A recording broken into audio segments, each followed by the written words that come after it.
Ibang usaping masakit sa bulsa, mataas na presyo ng karneng baboy pati itlog at LPG ang iindahin ng mga mamimili. Kaya may apela ang isang kongresista. Nakatutok si Maki Pulido. 330 pesos kada kilo ang laman at 380 pesos ang kada kilo ng liempo. Ganyan ang presyo ng panindang karneng baboy ni Bert ngayon sa Kamuning Market, Quezon City.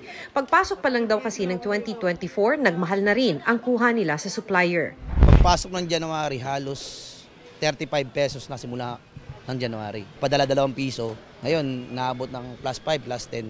Nagmamahal na rin pero mas mura ang benta ni Josephine sa Balintawak Market. 280 kada kilo sa laman, 310 naman sa liempo. Pero tulad sa benta ni Bert, wala daw backyard, kaya mataas ang puhunan. Wala daw makuha ang baboy.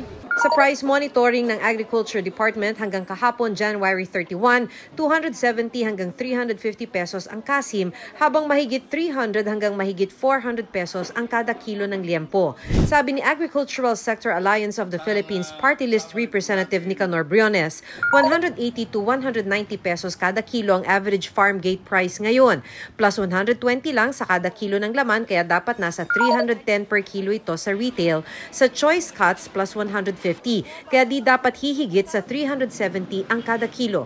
Karoon ng suggested retail price, alamin ng ating DTI or ng DA, ano ba ang average farm gate price?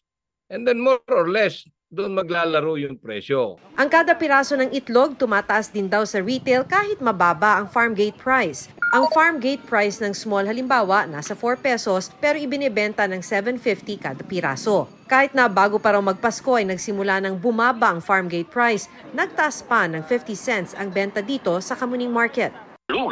Lugi na kami ngayon. Itong sitwasyon namin na lugi kami, sana makinamang yung mga consumers. Wala pang pahayag ang Department of Agriculture kaugnay sa mga taas presyo.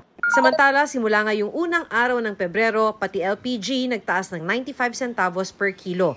Hinaing tuloy ng mga mamimili. Wala na din po talaga kasi pati po gulay ngayon parang halos hindi na rin po nakakalayo sa mga meat products. Kahit sabihin mo malaki sinasahod mo, kung ang presyo naman ng bibilhin mo kulang pa talaga. Para sa GMA Integrated News, Maki Pulido, nakatutok, 24 oras.